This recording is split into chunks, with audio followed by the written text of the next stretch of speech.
call to stand for a word of prayer.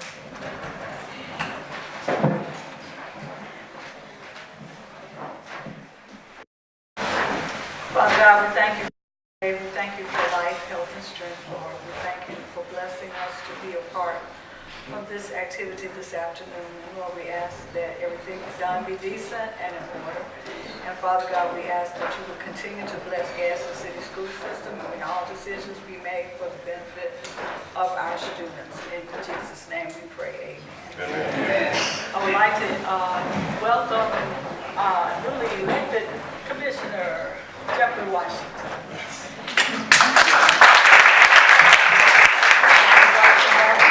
Welcome Councilman Billy Billingsley and present Commissioner and mayoral candidate, Ms. Parker, Ms. Carolyn Parker. Thank you. Did I miss any other elected officials?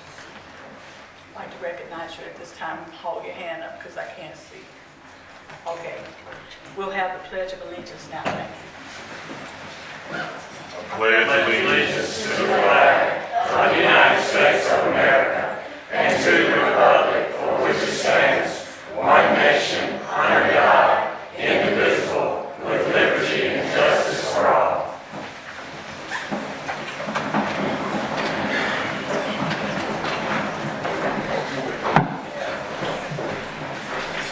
Okay, we're ready to begin, and this afternoon we will have Reddick as our candidate for superintendent, and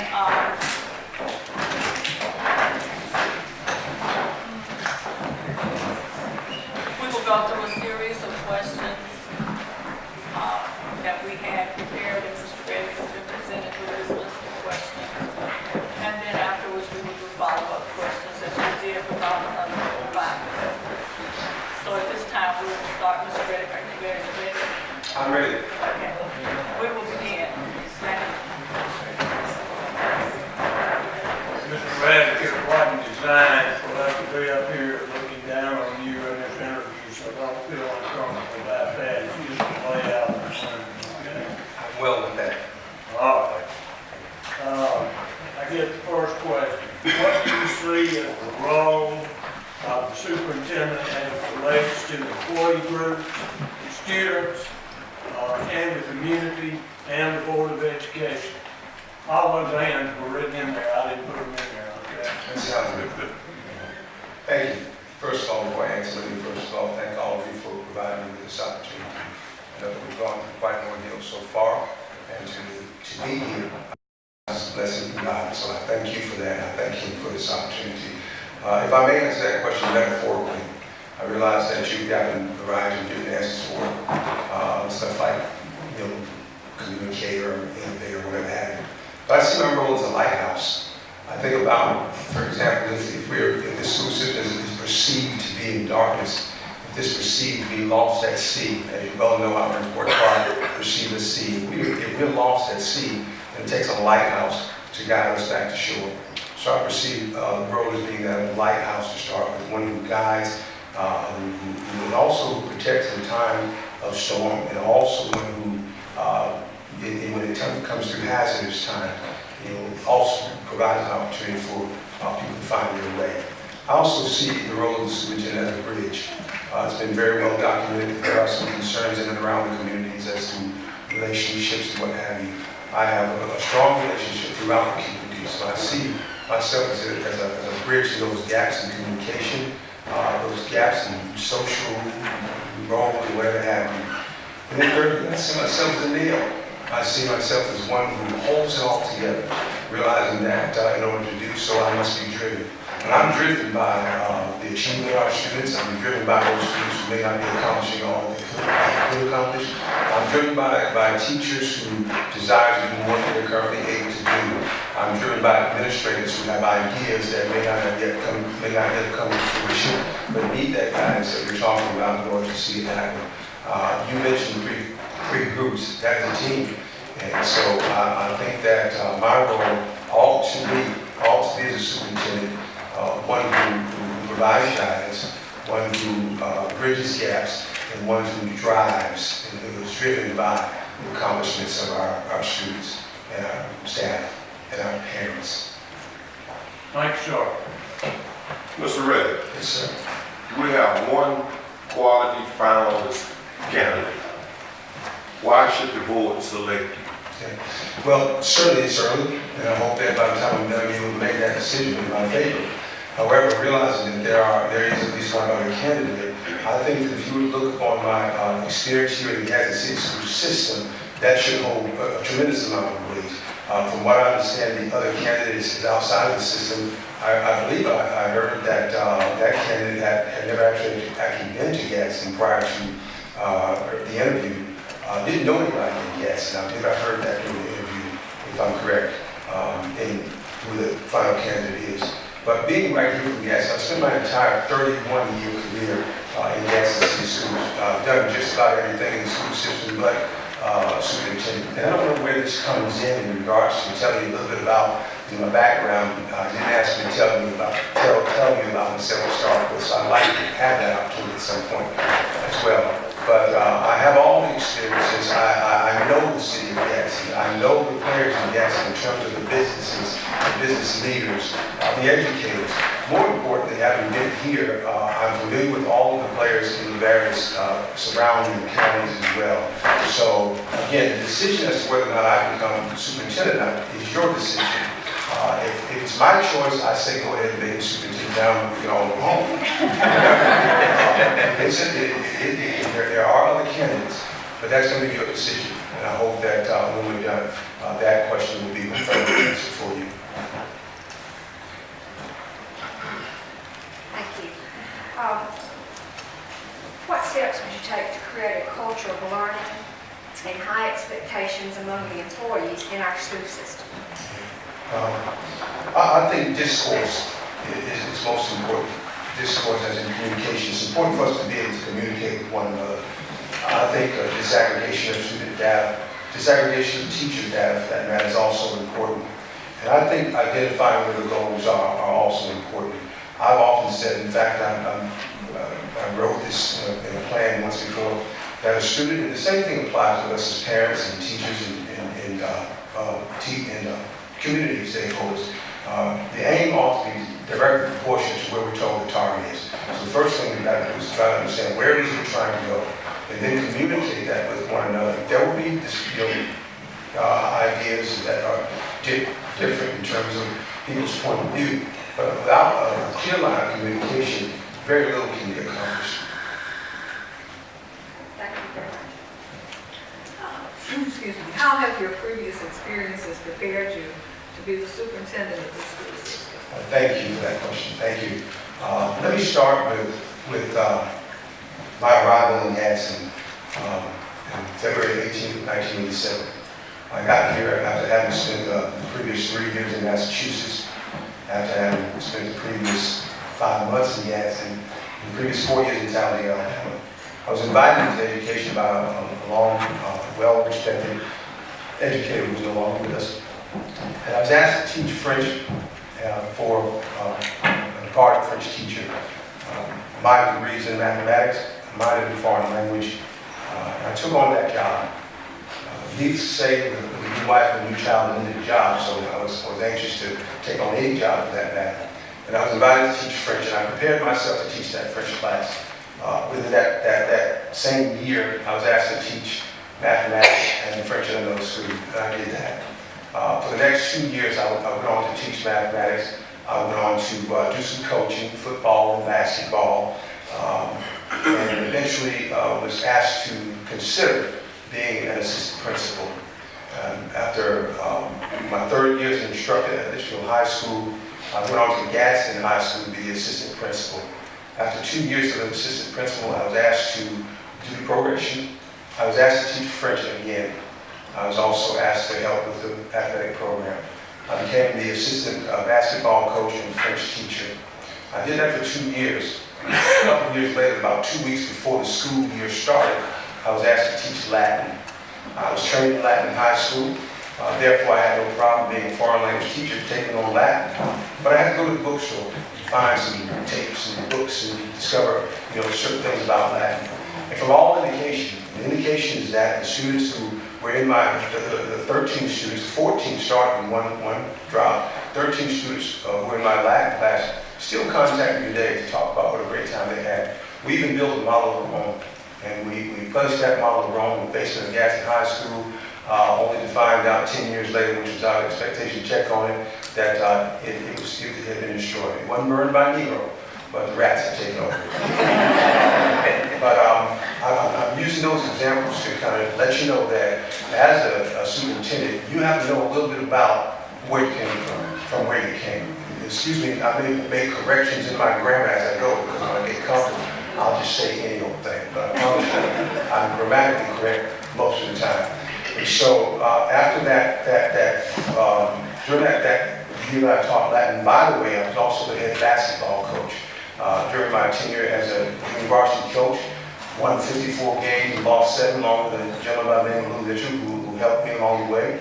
And then I was told that I had to either continue coaching or I could be an administrator, but I couldn't do both. Okay, and so that following year, I went on to Litchfield High School to be principal. At Litchfield High School, got there, we faced some very daunting times. I'm aware that I was the principal of record when Litchfield High School was taken over by the state, but there's a story behind that not very many people know. And so in regards to that, I'm familiar with how the State Department of Operation operates in times of trouble in regards to student test scores, and we're dealing with that right now. As I just mentioned, we get a C on our report card. That's usually not indicative of what's actually happening in school.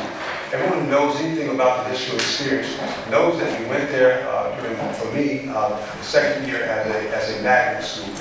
And of course, the objective was to obtain a 50% minority population.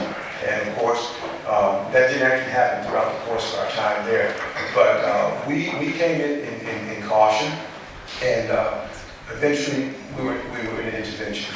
And I vehemently challenged the State Department of Education about scores at Litchfield High School, to the point where in 1998, when the only year that our test scores went down, it was because we had 55 new students, 57 new students to transfer into our school year. The year before, we missed clear by 11/100ths of a point. And so we had a bunch of dedicated teachers who were doing everything they were supposed to be doing. And despite our constant improvement, we just hadn't met the state standard. Again, I'm going here because I want you to understand that you're constantly, even now, barraged by state mandates and whatever have you. And so it's going to take somebody who knows how to communicate with the State Department of Education. And the way you do that is with data. Everybody who has a test score that you're concerned about, disaggregate that data. Try to make sure you understand why the scores are what they are. And so we actually dropped that year. And then the following year, our scores went up, but they were wrong. Scores were wrong, so I challenged the State Department of Education again. I called the State Department Deputy Superintendent, and then eventually landed a meeting with the Director of let's say curriculum, I don't want to call it name. And after having had that meeting, we were informed that, yes, Mr. Reddick, your scores were wrong, and we'll improve them. So I think that taking on that challenge, despite the odds, despite being told you're sounding a little arrogant and you need to be quiet, you know, you're on the TV news every night, we don't like that. I didn't really care whether they liked it or not. I only cared about my students at Litchfield High School. I only cared about the stigma that was placed on them for having to wear uniforms, for being supposedly the worst school in the state of Alabama. But most people didn't realize that they were performing well above their ability level as recorded on the Aptitude Test. After I left Litchfield High School in 2003, I went to J.K. Weaver Technical Center to be the principal there. And the premise behind going to J.K. Weaver is I felt as if a couple of the programs had been deleted. And I wanted to add 2 more programs to J.K. Weaver's program, to J.K. Weaver curriculum. And I asked the superintendent if I could. I got the impression that I would be able to, but for whatever reason I was not. Those 2 programs were culinary arts and recording, and electronic recording. I felt that first of all, the culinary arts program was booming. I mean, it was just really, really growing. And as you could identify from various cooking shows and what have you. I felt that we had a faction of students in our system who were interested in music. My minor background in music, not much, just an association more than anything else, is with a former or current record producer who I thought could really help me out with our recording arts program. One very popular record producer, by the way. Upon my arrival here, I always encourage kids, if that's what you were interested in, then we would do whatever we can to help to either explore that interest. And so that did not come to fruition, but after 3 years at J.K. Weaver, we were asked to move the Career Tech program over to Gadsden State Community College because of the partnership we had with them to allow our students to intermingle with Gadsden State students. It's my understanding, after having written a proposal called Career Tech 2000, I did submit that proposal. I wrote a letter to the mayor of Gadsden to solicit support for Career Tech education, and the partial result, if not the actual result, was the Career Tech facility at Gadsden High School was built. I did not get to go there as a Career Tech principal. I remained at Gadsden State until I was transferred to be the mentoring coordinator at our annex building. So I spent time there. In 2010, fall of 2010, I went to our parent-teacher resource center where I became the EL coordinator, and I continued my role as a mentoring coordinator. Upon receiving the responsibility for mentoring, I discovered that we were paying quite a bit of money to a program to mentor our children, but it turns out they were only mentoring one child. And so we changed that. We got more mentors involved, even to the point where I designed and wrote a mentoring program called STAMP. Okay, Student Teacher Advisor and Mentoring Program, one that was well received by Advanced Ed. In fact, they insisted that it be implemented throughout the whole school system, and many of our students still using STAMP. I was the EL coordinator. In other words, obviously, my foreign language background, I realized that there's an influx of non-English speaking students in our school system. There are already a few existing who spoke English but not well. And we knew that we needed to upgrade that particular program. And so we pulled that staff together. Probably my greatest accomplishment was recruiting and hiring a young lady who is now an EL teacher and Spanish teacher at the high school, but who is able to communicate with those non-English speakers to subsidize what already existed. We had, I think, a total of 4 other teachers in our school system who actually communicated in Spanish, who were actually fluent in Spanish. And then Dr. Miller called me to come to the central office to be over transportation and attendance and enrollment. So I think that's a variety of things or positions or duties that I have that I really don't know that I've heard anybody else express. I realize that there are some positions, you can become an assistant superintendent or a central office person, but where the rubber meets the road is with our students. If you're not student-centered, if you're not engaging with students, I don't ever think you're doing much. And I've always engaged with students. Everything that I do is student engagement, parental engagement. I think that's important. I think that a leader, a new superintendent ought to be very cognizant of that. And so in regards to the other candidate, I don't know if he or she has that same skill set or not. But I think that's a pretty good bit of experience to compare one for the superintendents.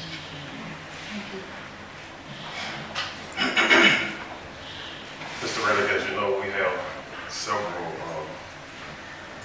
openings in the school system. So my question is, describe how you would obtain support from the Board of Education for candidates that you intend to recommend for employment. Yeah, great, thank you. Well, first of all, that's always the toughest thing to do in any school system, especially when we get as close to the opening of the school year. I know we just got out of school, but we'll be going back before we're thinking out.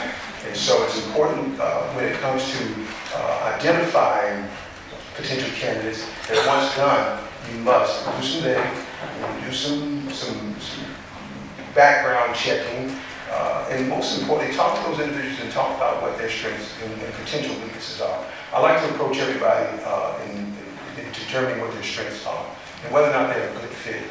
In mathematics, we have this term called line of best fit. And it's basically used when we're trying to determine, let's say, for example, how many cattle we have in a field. Maybe 500,000 cattle. You watch and see how they scatter abroad in that field. And you try to determine where the line of best fit is. And that line of best fit has to do with whether or not we're able to gather them together, feed them, and do whatever things they can at least done good.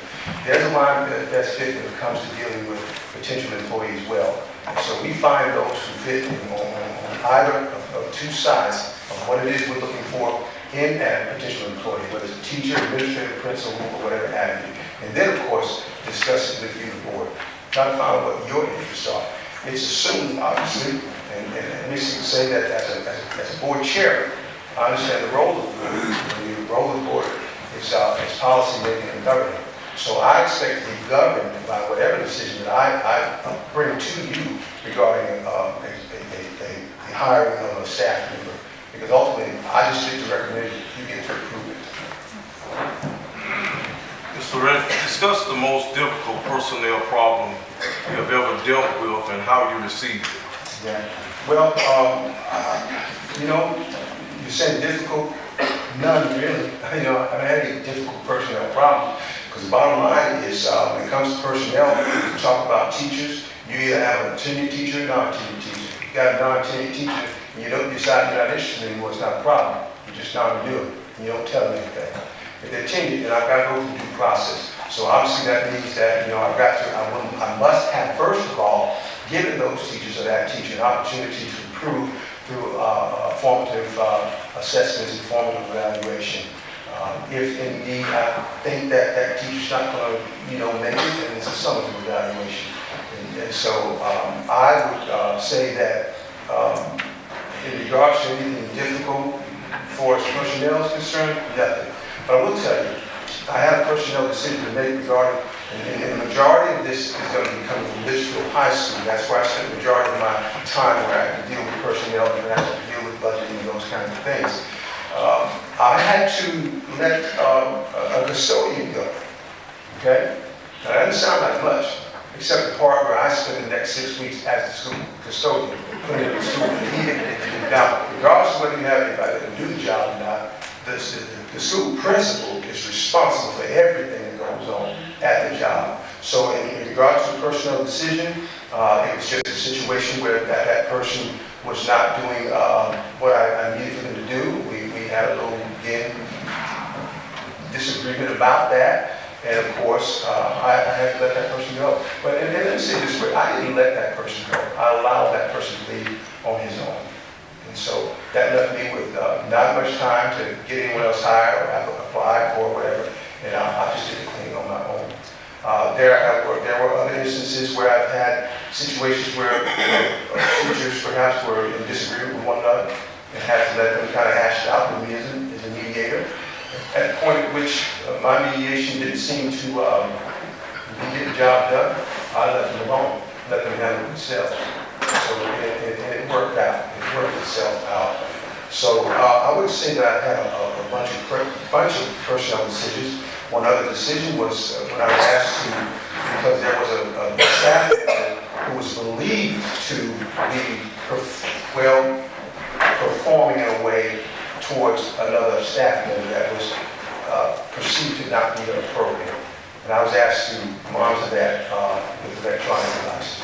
I wasn't comfortable with it simply because I thought it would infringe upon the rights and privacy of other staff members. But as much as I was asked to do that, I simply had to do what I was told to do. So besides that, I don't know anything that's particularly difficult in terms of personnel decision.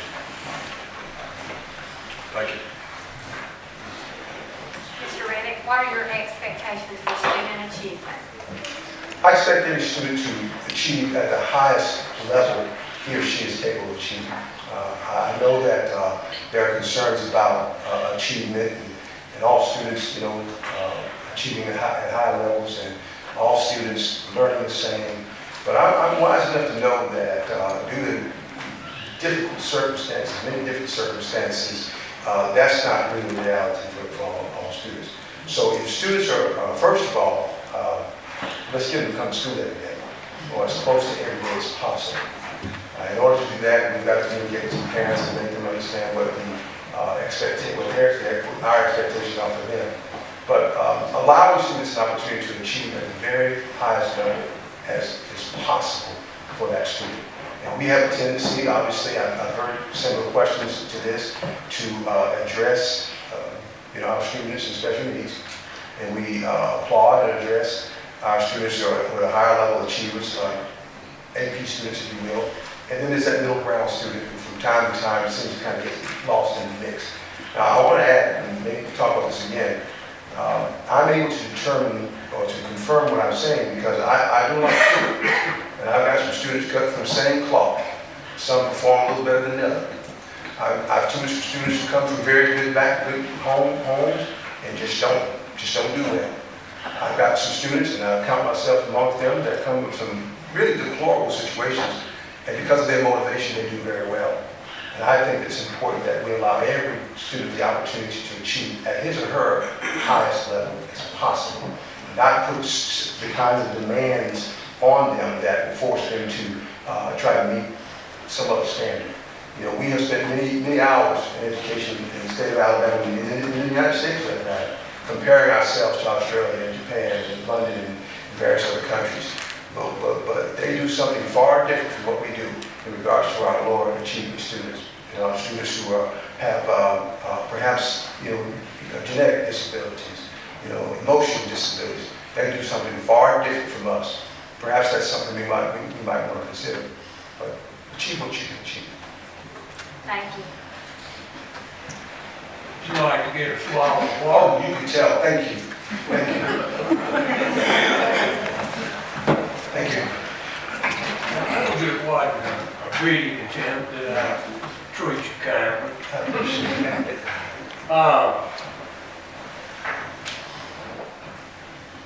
We're committed to closing achievement gaps and increasing and improving graduation rates.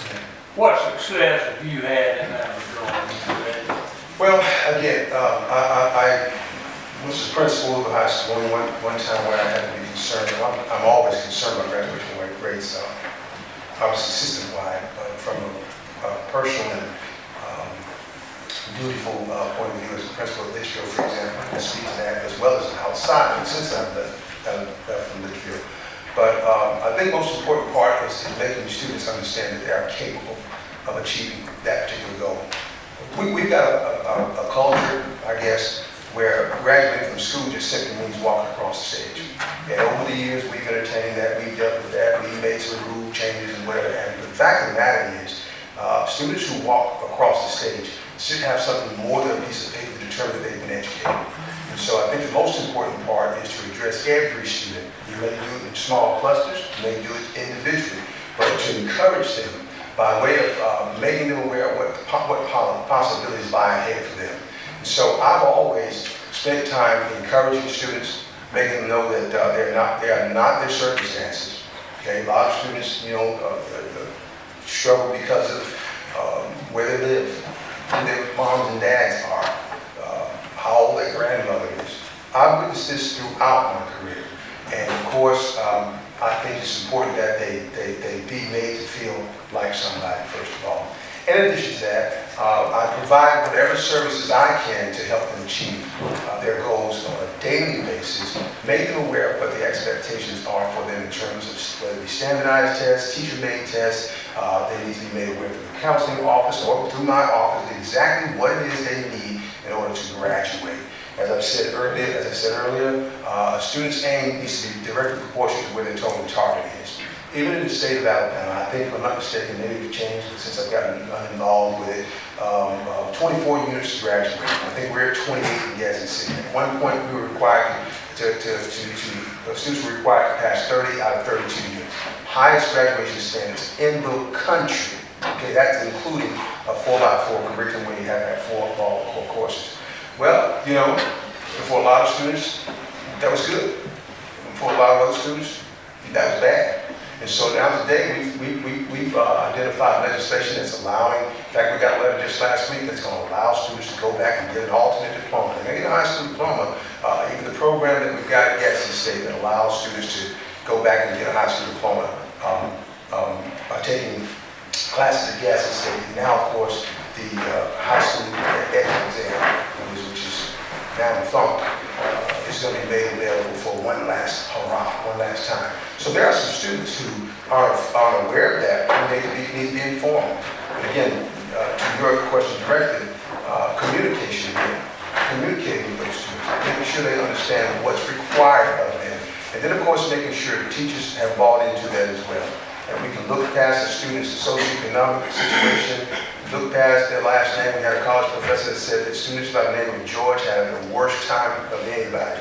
So you have a George in your class. Let's look beyond that. Call them Greg instead, okay? So we have to do things like that to make it important, make students understand the importance of what happens after graduation. So I think if we accomplish that, we can improve our graduation rate. We've got other avenues in place right now, such as our Second Chance program, our virtual schools, and so on. So we're making an effort to try to get students a diploma.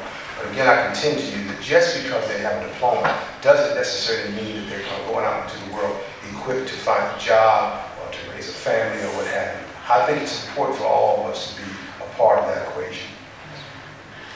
Thank you. Mr. Reddick, describe your experience in developing, implementing, and evaluating curriculum and instructional programs to raise student achievement. Okay, thank you.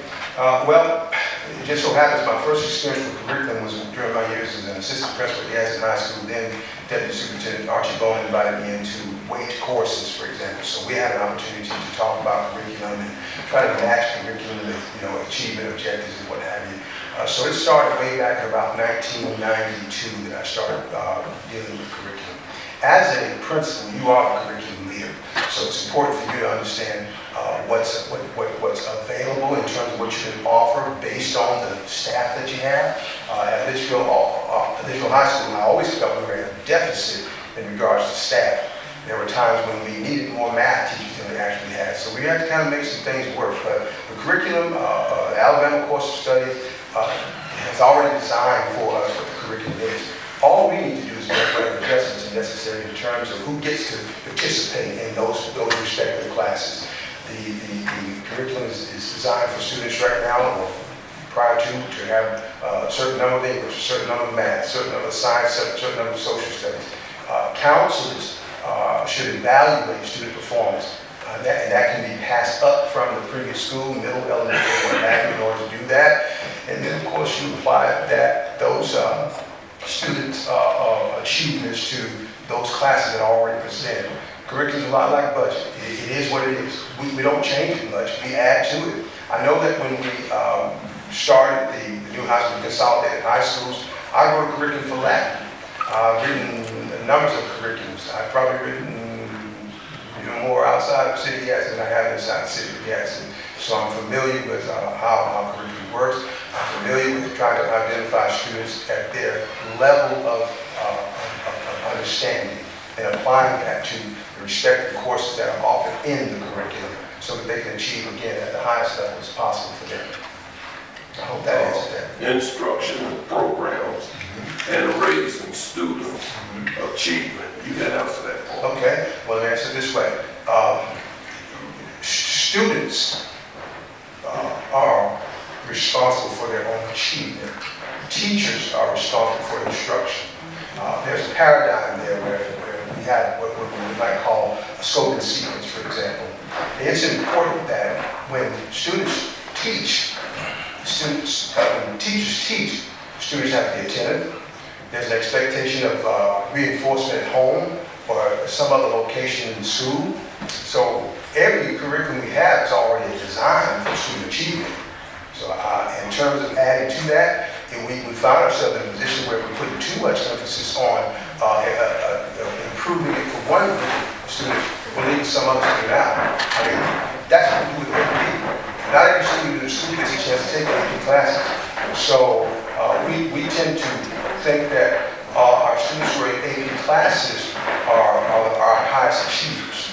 So not every AP student, students in AP classes make a C. I don't even think they ought to be in an AP class. So in a case like that the curriculum is already designed for high student achievement, it requires a concerted effort between all of the stakeholders to encourage and to promote the idea of achievement towards that student so that he or she will work to accomplish that particular goal. We don't have the luxury of just writing new programs and installing them into our curriculum, at least not without your permission.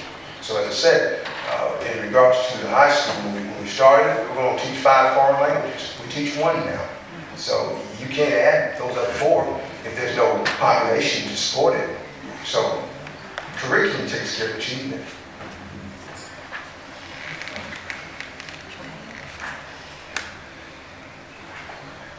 Okay. What do you think is the role of the career technical education? Career tech education, again, I spent 6 years in career tech. Currently, for the past 15 years, I've been working for the Alabama Industrial Development Training Program. I teach classes in various, wherever there's a new industry that comes to town in cities around the state of Alabama. I'm hired to go and train those employees. I train them in subjects such as problem solving, team building, basic math, basic computers, safety, and so on. And so career tech, it has a dual purpose. We determined some years ago that, especially after the loss of Gulf State Steel, that we were not training students to fulfill job expectations at various plants, factories, whatever have you. And so we started a different career tech program years ago. And while we already had what we refer to as vocational school, of course we realized that vocational school was bad state. Kids didn't want to get on the bus to go to vocational school. We trained them that you got to go to college. But the fact of the matter is, not every kid is geared for college. First of all, even if they are college bound, they may not be able to afford it. And so I think what career tech, one of the primary functions of career tech is to provide our communities with a strong workforce. Secondly, provide students who have a desire to be non-academic an opportunity to hone their skills. Again, I hasten to call names, but there's one young man who services my car at Watkins Ford. By most people's standards, not a real smart kid, but loved automotive technology. And when I go in to give this class a test, Mr. Steele always called upon me to monitor the electronic tests for the students. This kid was always the last one to finish. He was determined that his goal was to be an automotive mechanic, and he does a fine job at that. Now, I mentioned to you, I wrote a program called Career Tech 2010, back in 2006. And the reason I wrote that program is because I realized that in Career Tech, we just were not getting students involved in the program who had the interest or the aptitude for it. Now, prior to that, prior to the closing of the carpentry shop and the welding shop, for example, at the old J.K. Weaver, we did interest in aptitude. Somewhere along the line, we stopped doing that. I indicated in that program that, first of all, we needed to follow the course of study, the Career Tech course of study, which had certain age requirements, had a requirement that classes were taught in sequence so that the student would not be behind if they're in a higher level class and they had an opportunity to move up gradually. And so that program required us to, insisted that we do interest in aptitude. Again, for the express purpose of making sure that when students were done with the Career Tech education at Gadsden School, not only were they certified to go to work, but they also earned college credit. So my answer to that is twofold. One is to suggest that we provide a viable workforce for industries who wish to come to town. I serve on the Industrial Development Authority board, and we discuss that all the time. And again, AIDT, Industrial Development, constantly in contact with businesses who are looking for places to grow. But if we don't provide a quality workforce for them, they're not coming. So Career Tech allows us to do that. And again, Career Tech allows an option for those students who just aren't going to college and may not be interested in the military. All right, let me ask you something. What I'm hearing, sometimes students are getting put in the Career Tech department that do not want to be there. That's correct. Okay, I'm getting this from teachers and from students. What way can we help in this situation? Okay. That's the reason I wrote Career Tech 2010. By the way, since we didn't use it, I took it to Perry County, Alabama, and I gave it to them. And they used it. And they put it on. Okay? That's the reason I wrote that, is because when we're trying to bunch a lot of other classes to accommodate our higher achieving students, whether they're AP classes or they're foreign languages or they're robotics or various other things, there's a big crunch. And unfortunately, our counselors have the chore of trying to figure out where to put everybody. If we're not staffed well enough, well, guess what? Little Mike's going to go to Career Tech. And it's not going to matter whether it's a first-year class, a second-year class, a third-year class. We don't have anywhere to put them, so we put them in Career Tech. You can imagine as a Career Tech principal, the number of conversations that I had to have with my Career Tech instructors about these kids who don't want to be there, these kids that are not performing, these kids who won't hardly come to class, or when they're there, they won't pay their fees, so I can't allow them to get involved in exercises that use consumable goods because I have to pay for them. So we had a lot of that going on, and so needless to say, I paid a bunch of fees for some kids so they could perform, so they could participate, but we had to, first of all, do as a solution, an interest inventory and an aptitude test. And once we got interest and aptitude, you got some kids who have interest but no aptitude. You got some who have aptitude but no interest. We've got to combine both interest and aptitude and follow the course of study. It clearly says, and we don't recognize this as much as Career Tech as some of the others, but it clearly says in cosmetology that you must be 16 years old first, and these are the levels that you have the class you have to take in succession in order to earn that certification. And we just haven't been following. And I don't know if we're following it now. I've been out of Career Tech for a little while, and I know that our Career Tech program is growing. We've got a Career Tech Honor Society right now. I think that's a great thing. But unless we deal in an interest in inventory, we're not going to have a class full of kids who are interested. Now, robotics, Apple coding, those classes that are going on right now, forgive me, but there's certain kids that are not going to get put in those classes. Okay? And in some cases, even a kid that might have an aptitude for it and interest in it, might not get to go in that class. And that's just reality. Okay? So we've all got to be more conscientious about that. We have to be more concerned about the ultimate goal in terms of educating our children, and we've got to be fair.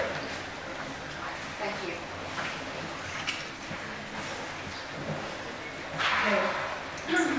What strengths do you have in the area of financial management, including budget development and ongoing fiscal management? And please give concrete examples. Okay, the most concrete example I can give you to start with is that when I went to Litchfield High School as its principal in 1996, I arrived there and Litchfield had $487 in the bank. It had $1,800 in a CD. It had $44,000 worth of debt and past due bills. Within a year's time, at the end of that school year, Litchfield had no debt and it had $60,000 in the bank. So in 1 year's time, I turned it around by $100,000. Now mind you, I had to borrow $25,000 from you. Okay, now I didn't understand why I had to do that, but I did. And I had to pay it back. Okay?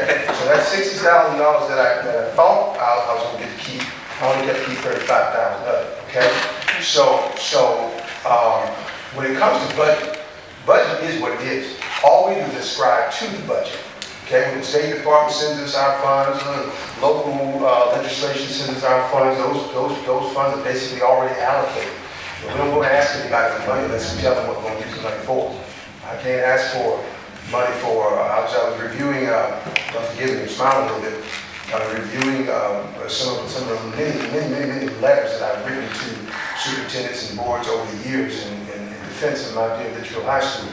And asking for money and being told, well, you have to use it for this. Well, I use it for that. So there weren't any discrepancies in the budget or anything. The budget is what it is. Right now in Gadsden City, we have about a $53,000 operating budget. We spent about $85,000 of that on salaries. It's should be probably close to about $78,000, but the fact of the matter is, we got to pay salaries. So I can't decide, I think I'll fool this budget a little bit, and I think I'll take something out of instruction so that I can hire somebody and give them a little bit more money. Can't do that. We just simply ascribe to the budget.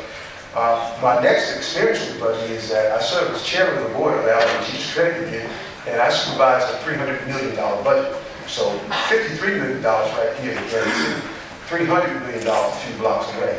And in that budget, we have an opportunity to both approve that budget, again, ascribe to that budget. But in my role as chairman, I use the term supervision because I already have a CEO who is responsible for how that budget is actually spent and operated. But it's got to get our approval as a board. So, in terms of working with budgets, the best example of all, I guess, is just look at my home budget. I'd like to think that, if I manage my home budget, I ought to be able to manage my school budget. It ought to be the same thing. Just like anything else, I keep my room clean, I ought to be able to keep my office clean. And so I think that's important. Budgeting is just something you don't play with. Most importantly, I got a chief school financial officer who knows way more about it than I do. And I've got sense enough to ask her anything that I need to know about budget. She'll tell me the truth about it.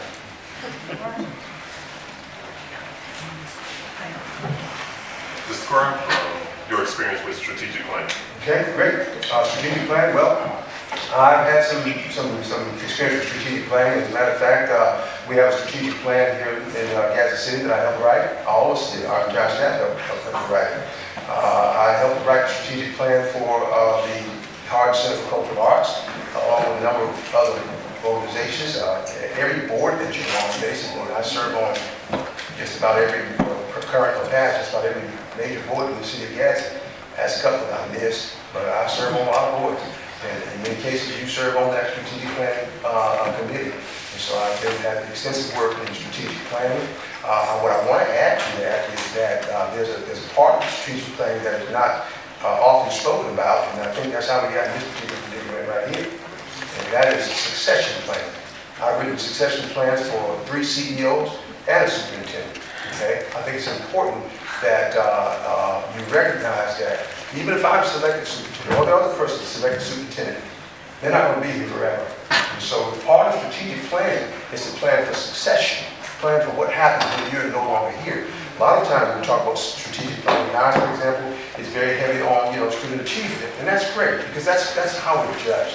Now, if people came here from someplace and said, you got too many leaky roofs, and that's not what we focus on. Okay, but since it's perceived that student achievement is a little bit lower than expected, our plan focuses a lot on that. But there should be other things to consider as well. So I've had extensive work with strategic planning. You want some? It asks a specific question about it, I'm glad to answer, but I've done that quite a bit. Mr. Reddick, when a new superintendent is hired, you want to make the transition as smooth as possible for everyone. How would you help both the educational community and the community at large adjust to the new governance styles that will come with a new superintendent? Okay, thank you. Communication. You're probably going to hear that word a few more times. In fact, I have a copy-written poster that I've not on the market yet, but I'll be sure to get y'all a copy of it, about communication. Communication is what's important.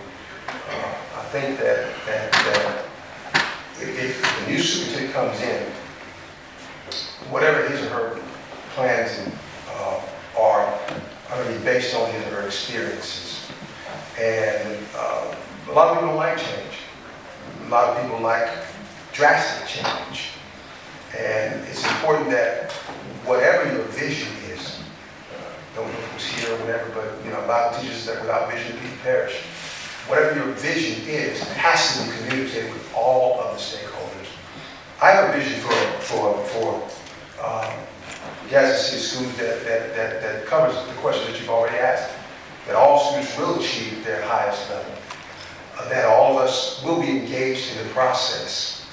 that we will bridge the gap between our communities that have differences with one another. That superintendent will be the guide that people look to for whatever it is that concerns them regarding the quality of education in our school system. And therefore, it's important for us to come together and communicate about that. Now listen, there are 6 billion people in the world. There's 600 million in the United States, and we can trickle it all the way down here to how many we have in the city of Gadsden for that matter. In either case, it's still a lot of people. There's still a lot of opinions. There's still a lot of ideas. There's still a lot of dreams. I think that when we communicate with each other, and there's more talking, but there's more listening than talking, we'll accomplish a whole lot more. I believe that listening is the greatest communication skill that we have, because it either confirms or contradicts what you already believe. And quite often, you know, some folks don't want to listen because they have their own personal ideas about what should be done. And in some cases, in areas that they're not as familiar, which they're not as familiar as they ought to be. So it sounds like a whole lot of stuff on top of that one word, communication, but that's really the bottom line. You got to communicate with one another. And there's no silver bullet, there's no panacea, just communicate.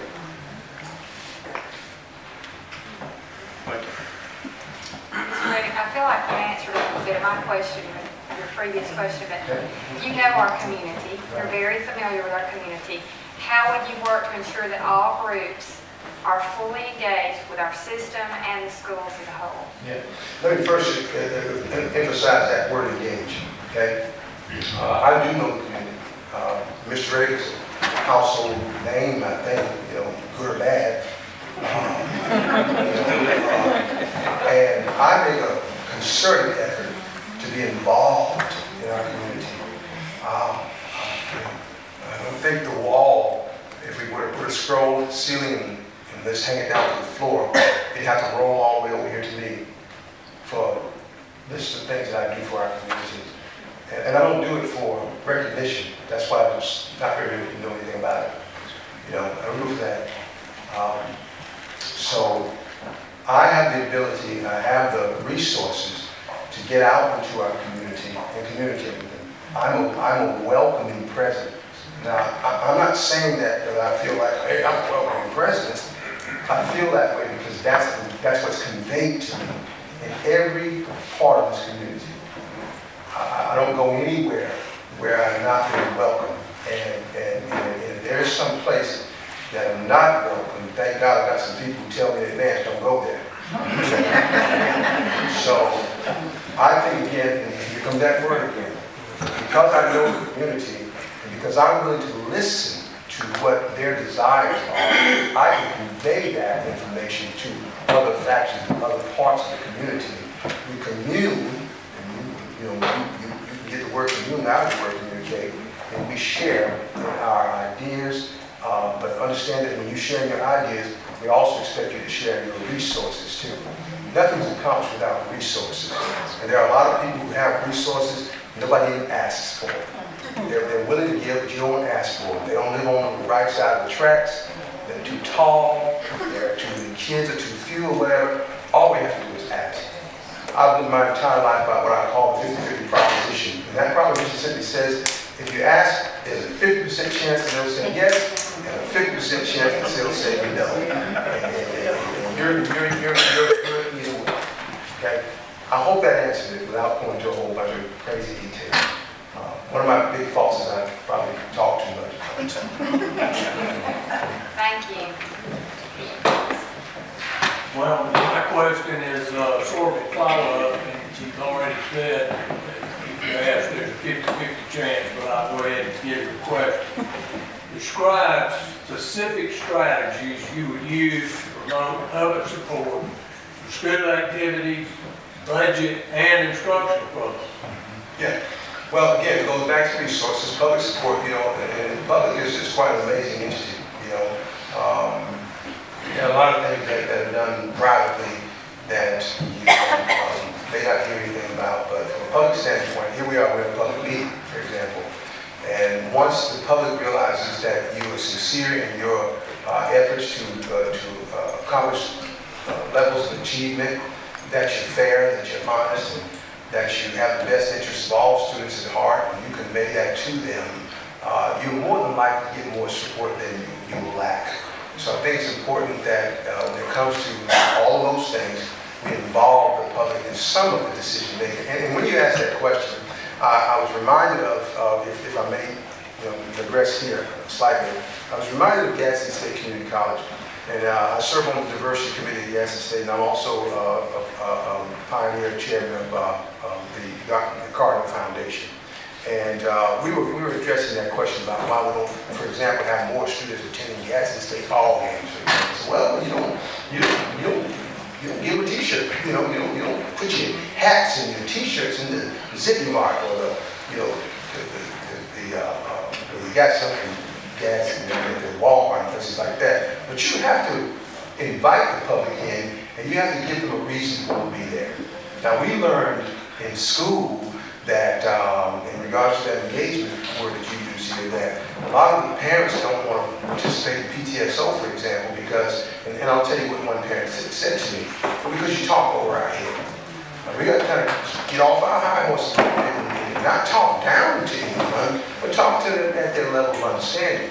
And when you do that, they feel more welcome as far as being a part of those things, and they will support it as a result. And so in some cases, hey, it might mean, okay, it's hot dog night, let's forget it's something night. But once you get their attention and you allow them to participate in planning, you'll get their support. Thank you, sir. Mr. Reddick, Yes. share with us and explain when you were especially innovative addressing funding gaps. Okay. Okay. Well, I mentioned to you, when I got to this field, I had $487. I mentioned that, didn't I? I think I mentioned to you that we only had $1,800 CD that we couldn't cash in. I think I mentioned to you we had $44,000 in debt. And one of the first things I did, I did mention to you, at that particular time, Litchfield, there was and this is not to cast aspersions on previous administration by any means, what's important is important, what's not is not, but I observed that those kids didn't have as much school spirit as I thought they should have. I also noticed they didn't have very much in terms of paraphernalia. And you know what I did? Because they didn't have any money to buy it. So my wife and I, by the way, I'm sorry, my wife and I used our own money to go to the Thornton Lake Cloth Barn. And we bought every white, blue, and yellow t-shirt they had, 85 cents a piece. And I hired a local printer to print as much as he could on those t-shirts. And for those students who couldn't pay $5 a t-shirt, we gave them to them. We gave them to our staff. We were able to generate some income as a result of that. We reluctantly decided to do the old vending machine in the schools, and that went over well enough for a while, and so that helped with our budget. Again, you know what I'm saying, we're striving to a budget. It's tough when you get certain amounts of money every year, but most of it goes to paying old debts, okay? But I think the most fascinating thing that I did, that I really enjoyed doing, I'm an artist. I did a painting for a neighboring school, and I sold prints of that painting. And I gave 50% of the proceeds to that school. I gave 25% of the proceeds to Litchfield High School, my school, and of course I kept the other. That helped significantly with that budget. I think that's pretty innovative. I got a humanitarian award for it in Alabama School Sports Magazine. I can see it, I got it downstairs on the desk. While I'm saying this, many of you know that to be true, okay? Many of you know that to be true. So I used my own personal resources because personally, it was a school that I was responsible for. Aside from that, asking legislators, asking parents for funds, about all we can do to fix a funding gap. You don't get so much. You don't get so much per student. Most of which, as we already said, that goes to pay for the teachers. I started a program, it didn't come to fruition because I was on my way out at the time, called Leg Up, Litchfield East Gadsden Unity Project. In that project, I intended to go out and ask local businesses to to support Litchfield High School. It was our intent that those businesses would do that, their kids. And so you have to be innovative in creating plans and programs that would allow individuals who desire to help to do so. Once again, a lot of people don't help if you don't ask them. You know, and in some cases, you just have to ask them a certain kind of way. Okay? And in some cases, you got to know when not to ask. There are businesses that do football ads every year at all schools. You know, and some of those years, they'll think about, well, you know what? Litchfield didn't have it, or Gadsden City didn't ask me for anything this year. And they'll just send it to you anyway. So I hope that's, you know, innovative enough.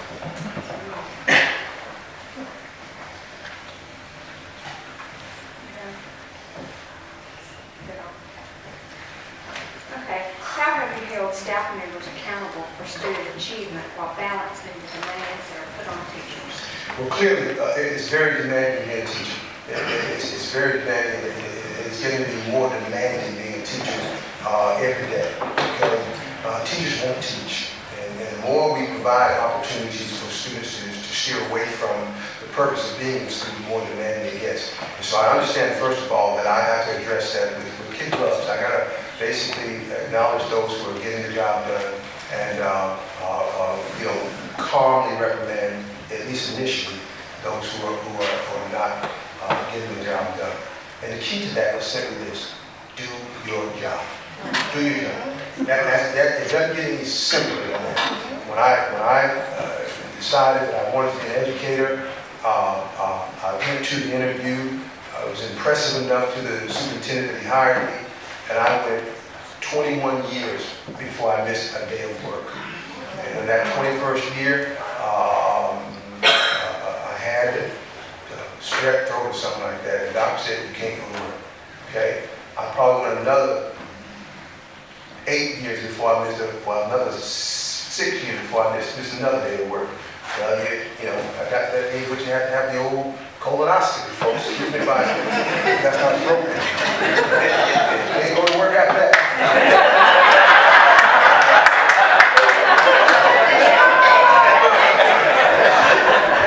So, I have been to work with the exception of maybe 5 days that are non-professional in terms of, you know, conferences, whatever have you. All but 5 days in my 30-year career. And I've worn a suit and tie every one of those days. So I have a level of expectation. And if you promote that level of expectation, you can expect those who you respect to honor that. And most importantly, you shouldn't expect what you don't inspect. So I make it very clear to respect what teachers are doing, how they're doing, what their level of satisfaction is, whether or not they become apathetic, and I just simply go to them and ask them to do your job, or again, I really don't mean to solicit laughs or anything like that, but I become very fond of the notion of putting Walmart applications out at meetings, because they look for readers. You don't want to be a teacher, you're a reader.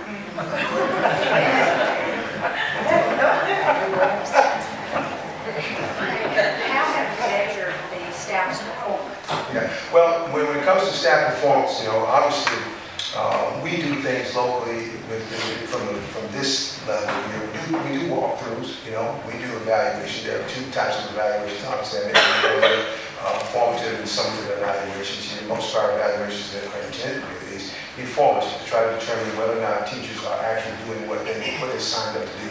Whether they're teaching curriculum standards, how they're teaching those curriculum standards, whether they're being fair in their efforts to do so.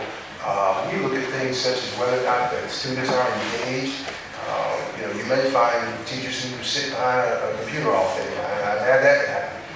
We may find teachers who are up and there in the faces of the students, working with them individually as groups and whatever that's effective. We do that. So you have to, first of all, the principal's responsible for that, but we have to actually go into classrooms and monitor what's going on. I'm aware that some of you do that, okay? we have to monitor what's going on in our classes. We have to make sure that they are following the curriculum standards, courses of study. And we have a team of individuals who work in our school system in the way of our coaches and our directors and supervisors who are well aware, based on scientific research and various other practices by school systems who are successful at them, and they go in and compare what we're doing to what those individuals are doing. Thank you. Last question, Mr. Reddick. I'm going to stand the questions and then we'll have some follow-up. Okay. As we select a new superintendent for Gadsden City Schools, what are the top 3 strengths or attributes that you believe you bring that our district should benefit from? I've talked about a few of them, but one that's most important to me is that I am student-centered, okay? That I am student-centered. Some years ago, during my career tech days, I visited the Goodyear Tire Rubber plant. And what I discovered there is that they make tires. And they're all kinds of tires, big ones and little ones. Black wall and white wall. Trucks, cars, big trucks and little trucks. They make tires. And so when you go into that plant, the focus is on tires. When a tire is marred or scratched or whatever have you, they don't throw it away. It goes back to where you work. It may go in a little pile for a little while. As a student-centered superintendent, I am cognizant of the fact that we get students from a wide array of backgrounds, environments. And if I may add this question, please. I found myself on more than one occasion saying, I used to be one of those students. I am in the middle of 9 children, single mom who reluctantly accepted welfare, who raised us in public housing, who worked 2 and 3 jobs just for us to have that pot of their company and rice. You know, I was very fortunate to have some of the mom's genes and not dad's genes. Probably got some of them too. And was fond of learning. I went to Boston Public Schools up until 7th grade. At the age of 13, I went to a school called St. Sebastian's Country Day Preparatory School for Boys. It's a private workable school. There I was trained in classical English, Latin, you name it. Now I was not the smartest kid there, not even close. In fact, I graduated in the bottom 10% of my class with honors. And it took me 2 hours to get to school every morning and 2 hours to get home. Those days when I didn't have transportation to get to school, I just steal it from my brother. He kept a stash of money right along with the drugs that he sold. But I was determined to go to school every day. And so going to St. Sebastian afforded me the opportunity to see another side of the world, so to speak. That people lived in different types of homes that I was accustomed to. That people actually set a table. They actually ate potatoes with their roast beef. They had beans. And you could drink milk or Coke or whatever. Whole new experience for me. I'm cognizant of the fact that there are kids just like me in our school system that just need an opportunity to be exposed to something better. And so everything that I do in regards to dealing with our students, it's with the reminder that but for God, I could be someplace other than right here. This is a tremendous blessing that I'm standing here. I'm not supposed to even be here. And I don't mean it from the standpoint of what's happened over the last few weeks. I don't mean it that way. But I'm not supposed to be here. And we have an abundance of students that are suffering this. We won't call it suffering the same way because I'm loving it. That's all that's important. And so I'm student-centered. I know the importance of being able to give students another chance. And so if anybody on this staff can tell you that you you want to get Mr. Reddick all riled up, I understand, I'm a nice guy, I'm weak, and I, can't make tough decisions. I get all that. I mean, that's an opinion. It's a wrong opinion. It's a false assessment. It's a false opinion. I've had a struggle my entire life. I've had to make tough decisions my entire life. I've been homeless. You don't know that because you look at the clothes that I'm wearing today. But there was a time I didn't have that. And I realized that there are other students in our school system that's just like that. So I'm student-centered. Secondly, I pride myself on being a pretty good communicator. I've had a radio show called Madam Principal. I've written 5 children's books. I'm currently writing 5 adult books. I haven't hesitated much to talk to them since we've been here. But I know how to both speak and listen, and properly at that. I think that's important. To some people, it's not important. But how do we expect our kids to be if they're going to a job interview or they're going to a college admissions interview and they're having to meet a certain expectation? How do we expect them to meet it if we hadn't taught it to them? How would I expect them to meet it if I have not modeled it for them? So I'm proud of myself on being a good communicator. I've had dinner with secretaries of state, and I've had dinner with homeless people out on the side of the street. And in every case, you have to be a good communicator. Okay? And then thirdly, I have abundance of outside resources. I've always had to use them. I don't advertise them. I don't call my resources at every drop of the hat because there's provision as long as you ask for it.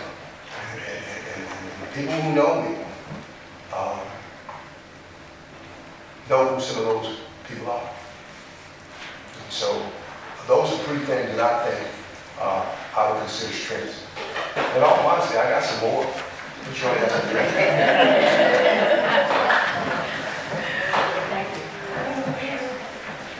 Do we have a follow-up question? Yes, ma'am. Mr. Reddick, you talked about the strategic plan, and I know you were involved in it. I was involved in it, and ultimately this board adopted that plan.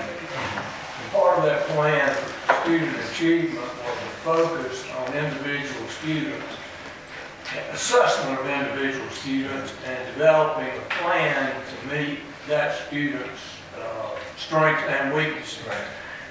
We haven't had an opportunity to have a serious work session to talk about how that's progressed, but do you still see that as a viable goal and an approach that would lead to improved student achievement? Not only is it viable, it's necessary. The necessity of it, far outweighs its viability. And yes, it is viable. And we have people in place who are working towards that, daily.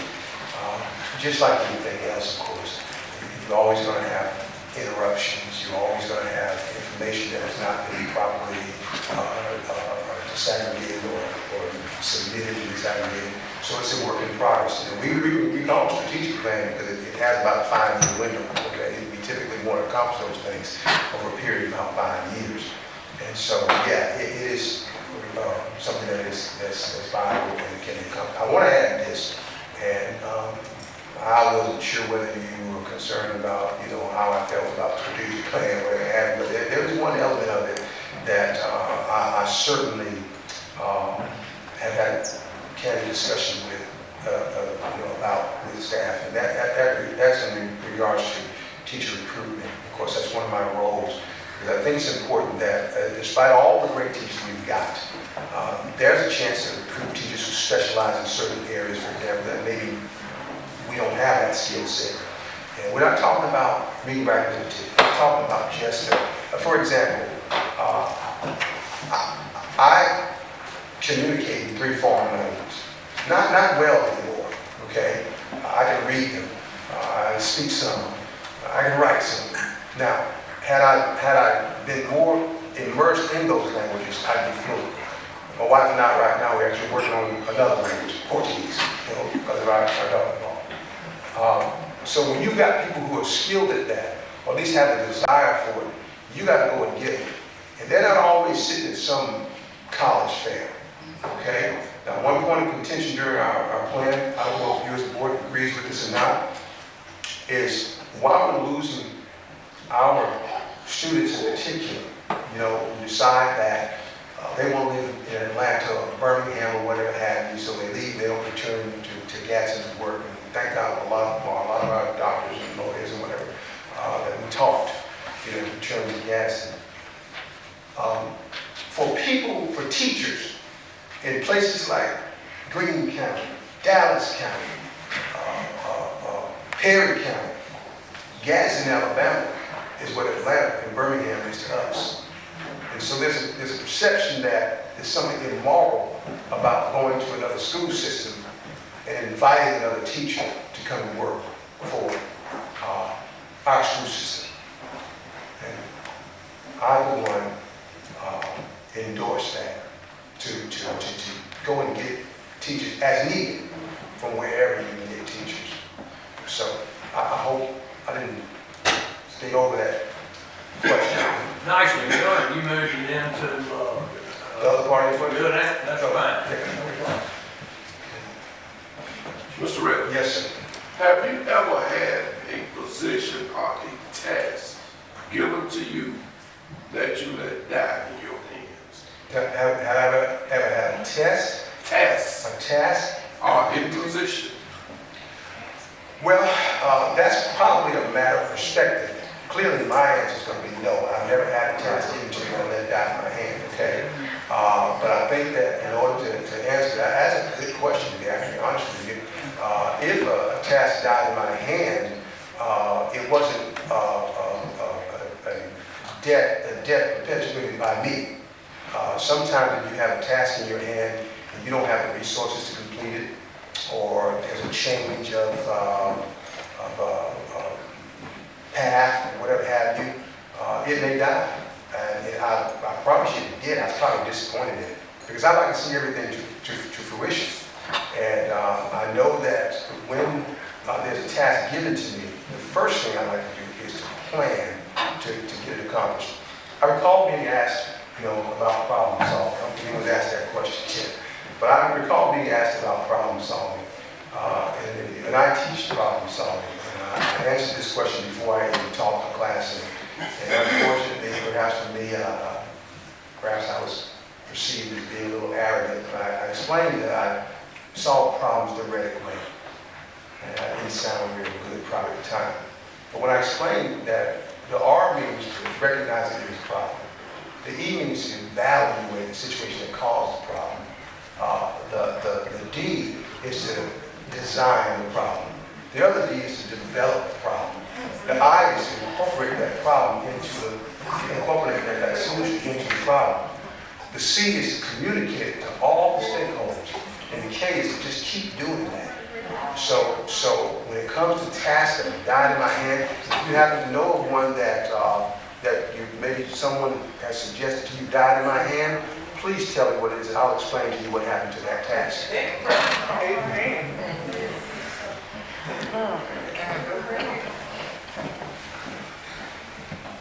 In terms of student attendance, because you can't teach those who are not in seats, Yeah. what initiative, because that's a direct task for you, Thank you. what initiatives have you put forward in order to improve our student attendance? Yeah, thank you. I actually, at our last principals meeting, I gave my new attendance improvement plan to all of our principals for their perusal. I want input from them. I want to explain to you that when I arrived here at the central office, I was just given a key. This is your office. I was told what that particular job entailed based on what the person before me did. It involved attendance and enrollment and transportation. So there was quite a learning curve in that first year. Okay, and that's nobody's fault. That's the way it happened. I mean, we're moving swiftly. That's just the way it was. And I'd like to go as far as to say that I was put there because it was felt that I was capable of getting that job done. Now, we're concerned about attendance because of our report card. The fact of the matter is parents are responsible for getting kids to school. Now, as far as this initiative, it's written. You all will get a copy of it after I get through letting my principals review it, because I think principals are the ones who record attendance. There are some things that we're currently doing that we would probably do differently to enhance our student attendance. But most importantly, parents are responsible for getting kids to school. Now, as an attendance officer, I don't do it often, and I don't mind telling you that I don't do it often. I don't go to a whole lot of houses and get kids out of bed anymore. It's not as easy as when we were kids. When you truants often come knock on the door and you get your butt out of bed and you come to work.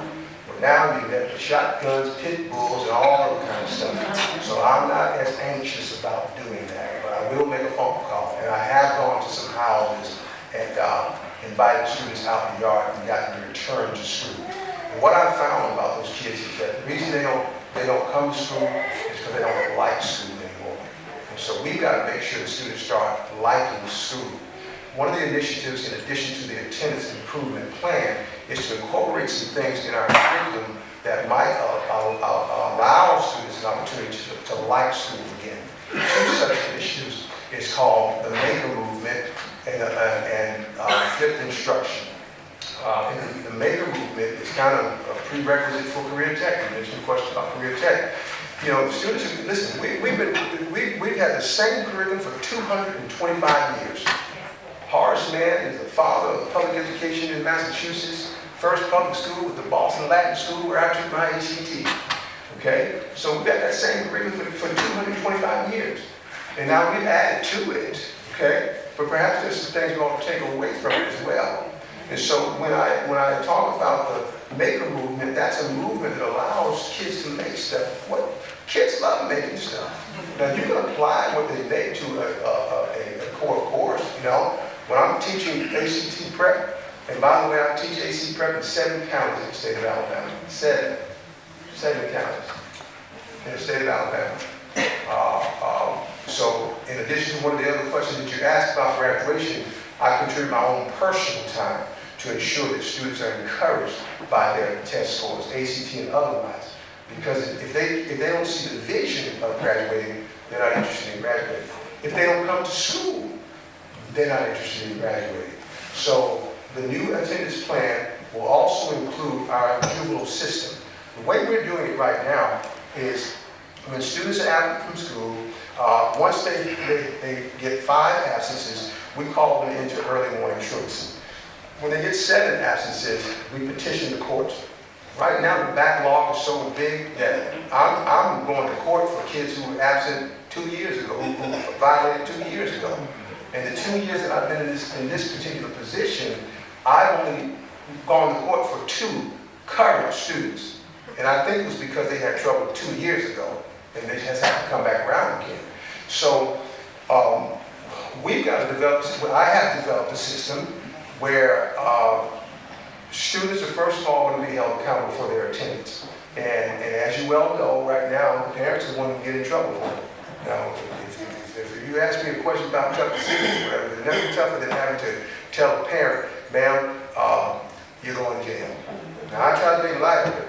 I try to explain to them that purple outfit you got on looks good, but it wouldn't look good in orange, you know?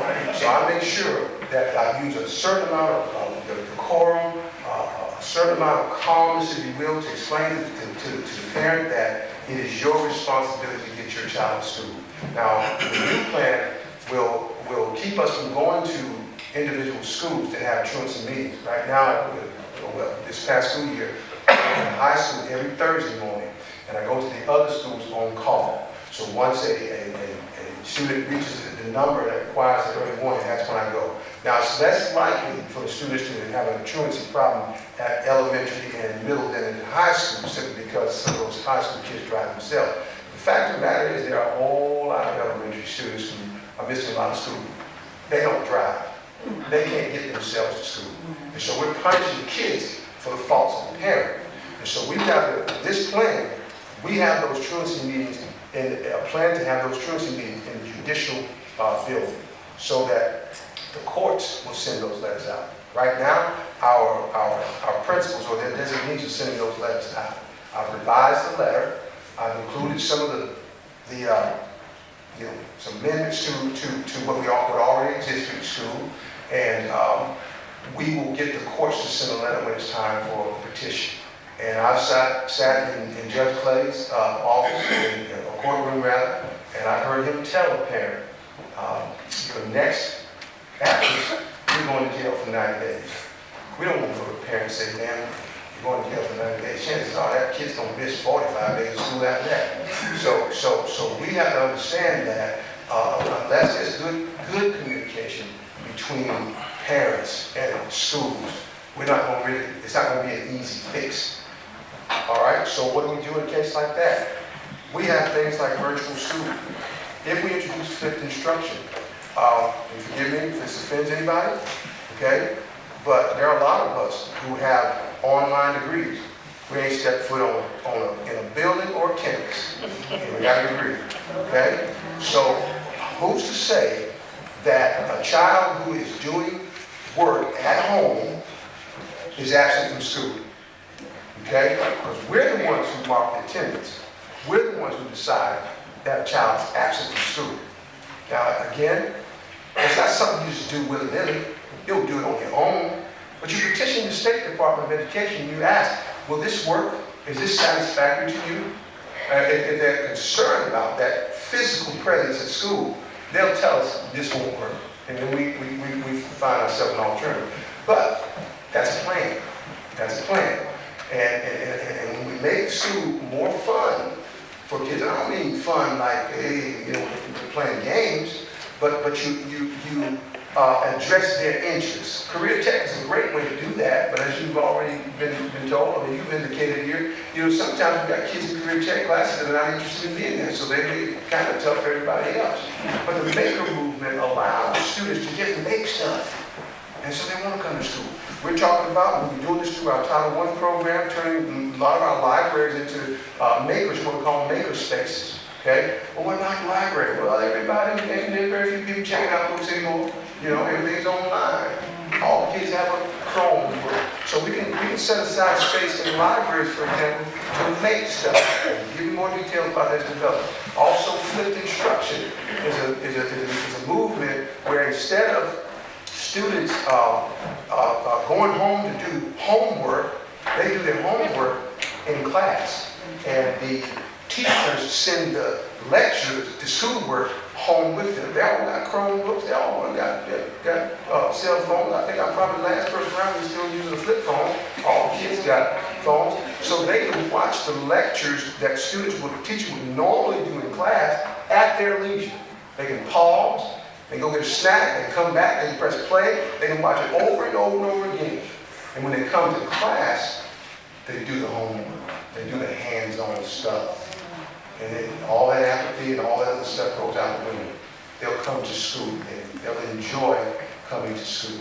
So those are a couple of initiatives that I'm working on, whether I'm superintendent or not, and to get parents more engaged. I want to share. You mentioned the word engagement. For years we talked about involvement. Okay? Parents are involved when they show up at a ball game. Parents are involved when they drop them off at school. They're involved when they pick them up. They're involved when they bring the lunch money. But are they engaged? We have a parent-teacher resource center right now that's functioning. We'd like to see a little bit more happen there. But I think it's important for parents to become more engaged in student learning. Parents, you can still teach parents how to do some math, and those who are willing. You can still teach them how to operate a computer. You can still teach them how to write. You can still teach them some things about grammar, things that will help their child. And what's important, I've heard y'all talk about it, what's important is that it happens early. That it happens in third grade. Just concerned about why kids can't read in high school and why they can't read by fifth grade, whatever have you. It's got nothing to do with a teacher not doing his or her job. It has to do with reinforcement. I have an amazing 19-month-old grandson who does some awesome stuff because his mom is attentive to him, because she's teaching him on a daily basis. His dad's an engineer. He's doing engineering stuff. What you doing with that, man? He knows how to put stuff together already. Amazing. Imagine if we could do that with all of our kids. Now, State Department many years ago said the problem with Litchfield High School was We have too many single parents and too many kids in poverty. I'm still waiting for them to bring me some husbands and wives, no single mom and dad. I'm still waiting for them to, instead of spending the $300,000 on State Department staff, let me give that money to the kids as an incentive. I'm still waiting for that. Now, obviously it's never going to happen, but when we start talking about these issues and whatever have you, we have to focus on the few people who are most important in that equation. And it starts at home. It starts at home. And that doesn't mean we need to rag on parents. Some are capable, some are not. Some through their own fault, some through no fault of their own. And that's what has to happen. Do you have any other follow-up questions? Mr. Reddick, I apologize, I did not give you an opportunity at the beginning to tell us about yourself. Is there anything that was not covered during the questioning or the subsequent follow-up questions that you would like to share at this time? Well, I squeezed a little bit in. Thank you for letting me squeeze a little bit in there. But I wanted to emphasize again that my journey here, and you know, I've been writing this story for 31 years. I've been writing this story for 31 years. Every good story has an alternate ending.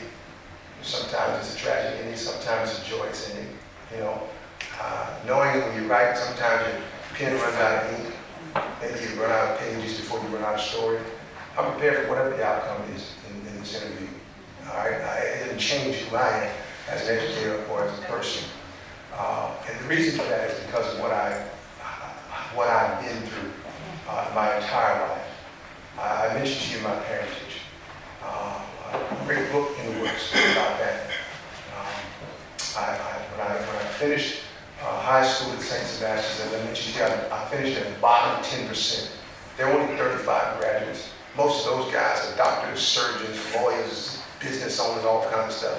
You know, I wouldn't say, oh, I'm a superintendent, you know. So they come back into unions and those kind of things. That's not what it's about. But my point is that I want you to know, and I love hearing it. I want you to know that I understand there's some concerns, apparently, about my ability to lead, about whether I'm tough enough, or whether I'm too kind. Growing up as I did, I learned that kindness was a commodity that I like to have more of than I actually experienced. Kindness just simply means you have compassion for other people. Kindness should not be confused with weakness. Kindness is just strength under control. And I've always exercised that in my whole life. I've had to. Because a lot of times when you go off the handle, and you start doing something you shouldn't be doing, you might lose what you got. Okay? You know, you've heard the old phrase that a bird in hand is better than two in the bush. I take care of what's in hand. I'm not concerned about what's in the bush. Might not even be worth the reach. Okay? And so as I migrated, as I matriculated rather, the migration happened later, as I matriculated through St. Sebastian's School, I endured some things that most black children endured in 1973 when you went to an all-white school. But one thing that I did experience that was really good was they didn't treat me any differently than anybody else. Oh, a couple of knuckleheads did. That's all right. You know, I took care of that before I graduated. But they treated me like a person, like I was one of them. I can remember going to Concord, Massachusetts, and having my first real meal that had potatoes and carrots and beans and drink and dessert. You still went on a plane ride, got ice cream 2 hours later, and slept in the bed. I can remember that. And I think about all of our kids who have not had that experience.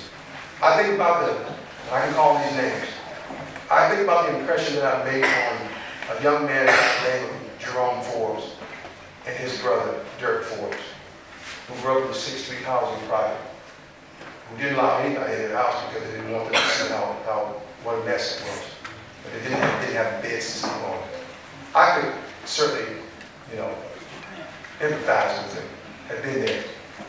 These two young men now, coming out of 6th Street Housing Project, mind you, I spent 7 years as a drug awareness educator with Quality Life Health Services program called Reach Out. And became associated with these two kids and others. Dirk Ford is the owner and president of Innovative Home Builders right now. He's got degrees in engineering and in business. He rebuilt Pratt City after that 2011 hurricane. Jerome is a senior electrical engineer for Raytheon Corporation. I'm jealous of him because he proposed to his wife in France, and I proposed to my wife through the mail. That's all I had. That's all I had. And so, that's the impact that I've had on just a small number of kids. And there are probably some in this room right now. Everybody's back to me. There's probably some in this room right now that can attest to my grace, that can attest to my humanity. Sometimes I make mistakes, believe it or not. Okay, it happens. That can attest to all those things. And as I matriculated through wanting to be an NFL player or NBA player, like a lot of these kids that you hear talking about right now, and when it looks like it's not going to happen, they drop out of school in some cases. Sometimes no fault of their own. It's just that they didn't earn enough credit. Taking 8 credits of PE. Okay? And I left St. Sebastian's going to Boston University to play football. And I was a red shirt. But Boston University's colors were red and white. So I assumed red shirt means I was going to be on defense. So then doing those kinds of things, realizing that there's so much that you don't know, and you rely on other people to teach it to you. If you're not a good listener, if you're not a good learner, they can't teach you anything. And I'm constantly teaching that to everybody that I encounter, every child and adult that I encounter. So I thought to myself that this would be a great time for me to stand up and deliver my closing argument here. But I'm not a lawyer. I only pretend to be a lawyer when necessary. But I thought to myself that I would stand up on the principles of effective leadership. Okay? I would stand up as a community supporter. I would stand up for students and teachers. I would stand up on my commitments to what I say I'm going to do. I would stand up to my critics. And that's easy. How do you know? How do you know? That's what I teach in Birmingham. With communication, problem solving. To all the folks who say he can't. How do you know? He's not. How do you know? I think that's an important question to ask. And after I've done all that I can, I'll just stand.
What's your availability?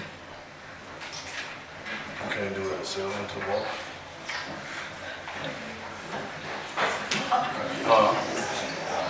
Can't do it at 7 tomorrow.